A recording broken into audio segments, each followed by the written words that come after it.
Seperti bangsa Israel bebas dari perbudakan Mesir, saudara juga bebas dari perbudakan dosa dan kutuk-kutuk dosa. Katakan amin. Saudara menerima hidup yang baru di dalam Tuhan. Dan kalau saudara terima Yesus sebagai Tuhan dan Juru Selamat pribadi saudara, saudara tidak perlu lagi hidup dalam dosa. Saudara bisa hidup menang atas dosa. Ada kuasa Tuhan di dalam hidup saudara kalau saudara sudah menerima Yesus sebagai Tuhan dan Juru Selamat pribadi saudara. Ada kuasa nama Yesus di dalam saudara. Firman Tuhan berkata, barang siapa yang ada dalam Kristus, ia adalah ciptaan yang baru. Yang lama sudah berlalu, sesungguhnya yang baru sudah datang. Jadi dalam Yesus saudara peroleh satu hidup yang baru. Hidup yang bebas dari dosa, menang dari dosa. Karena semua dosa saudara sudah ditanggung Yesus di kayu salib. Semua keterikatan dosa saudara, penyembahan berhala, saudara kehendak daging, manusia lama, sudah disalibkan Yesus. Sudah tersalib bersama Yesus di kayu salib. Sehingga ketika saudara menerima Yesus sebagai Tuhan dan Juru Selamat pribadi saudara, saudara bisa memulai satu hidup yang baru bersama Yesus. Hidup yang menang atas dosa. Katakan amin. Hidup menjadi hamba Tuhan yang dipakai Tuhan. Katakan amin. Hidup menjadi hamba Tuhan yang diurapi Tuhan. Amin. Kemana-mana saudara bawa kasih Tuhan, saudara bawa kuasa Tuhan yang mengubahkan hidup orang-orang lain. Saudara dipakai Tuhan luar biasa. Katakan amin. Itu yang disediakan Tuhan bagi saudara. Tuhan mau saudara menerimanya karena dia sudah mengalahkan maut. Kalau maut pun sudah dikalahkannya, apalagi dosa. Katakan amin. Haleluya. Itulah sebabnya kita yang percaya kepada Yesus, kita tidak lagi binasa, tapi kita bisa beroleh hidup yang kekal. Katakan amin. Haleluya. Bagaimana saudara menerima keselamatan itu? Saudara berkata, Tuhan berkata Roma 10 ayat 9 sampai 10. Barang siapa yang mengaku dengan mulutnya bahwa Yesus adalah Tuhan dan percaya dalam hatinya bahwa Allah telah membangkitkan dia dari antara orang mati, maka dia akan diselamatkan. Karena dengan hati kita percaya dan dibenarkan, dengan mulut kita mengaku dan diselamatkan. Tuhan Yesus sudah mati dan bangkit kembali supaya saudara beroleh keselamatan, hidup yang kekal. Dan di dunia ini saudara memiliki hidup yang menang bersama Yesus. Haleluya. Katakan haleluya. Kolose 2 ayat 15 berkata, Tuhan Yesus telah melucuti segala pemerintah, kuasa-kuasa kegelapan, roh-roh jahat ini saudara. Tidak ada lagi kuasanya karena Yesus sudah bangkit dari maut. Dia hidup, setan sudah dikalahkan, kuasa maut sudah dikalahkan.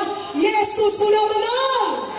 Dan kemenangan Yesus adalah kemenangan saudara juga. Karena itu kita sebagai anak-anak Tuhan, jangan ada lagi kita mau diikat oleh dosa. Jangan ada lagi kita mau diikat oleh manusia lama kita.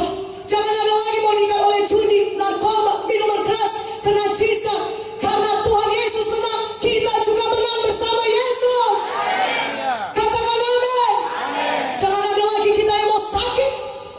Jangan ada lagi kita mau hidup dalam keberatan, dalam kesusahan, dalam stres, bahkan sampai mau bunuh diri. Itu semuanya pekerjaan setan. Karena dia datang mencuri, membunuh, membinasakan. Tapi Yesus datang, dia membinasakan semua pekerjaan setan. Katakan amin. Haleluya.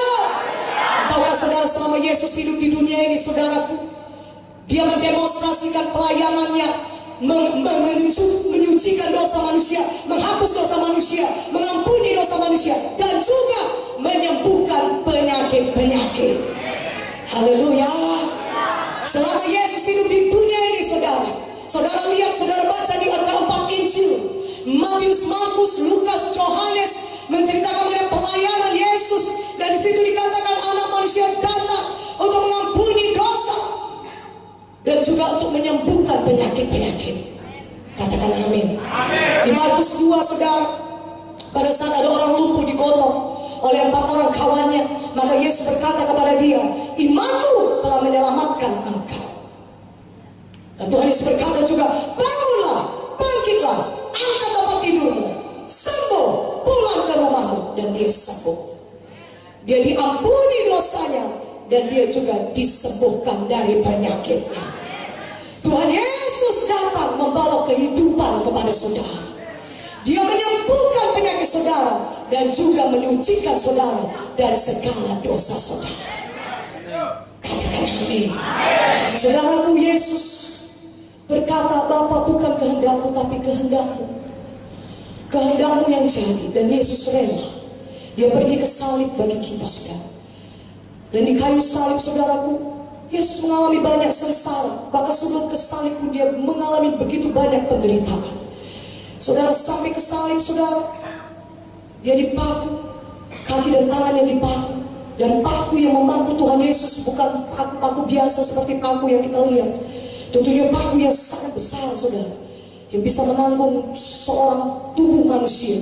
Dan itulah yang dipakukan ke tangan Yesus, ke kaki Yesus. Darah mengalir, saudara. Darah mengucur. Dan darah itulah yang menyucikan kita dari segala dosa kita. Darah Yesus itulah yang menebus saudara, sehingga saudara layak pergi ke surga. Kita dikuduskan, disucikan oleh darah Yesus. Dan di kepala Tuhan Yesus ada mahkota duri. Orang-orang menolak dia. Hai engkau raja orang Yahudi, kalau kau memang betul-betul raja orang Yahudi, tunjukkanlah kepada kami siapa tadi yang meludahi engkau. Siapa yang melakukan ini kepadamu? Turunlah dari kayu salib untuk membuktikan kau betul-betul raja. Yesus diejek, dihina, dipermalukan. Semuanya itu dialami Yesus, sengsara demikian, saudara, untuk membebaskan saya dan saudara dari dosa-dosa kita. Yesus tidak berdosa. Dia tidak melakukan dosa apapun.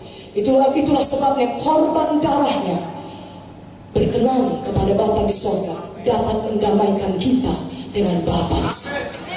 Berikan kemuliaan bagi Tuhan Yesus. Haleluya. Haleluya. Dia menjadi pengganti kita, substitusi kita. Seharusnya kita yang disalibkan, seharusnya kita yang dihukum karena dosa-dosa kita. Tapi Yesus datang menggantikan kita. Dia rela memberikan nyawanya, menanggung semua dosa kita, supaya kita yang percaya kepadanya tidak perlu lagi dihukum oleh karena dosa-dosa kita.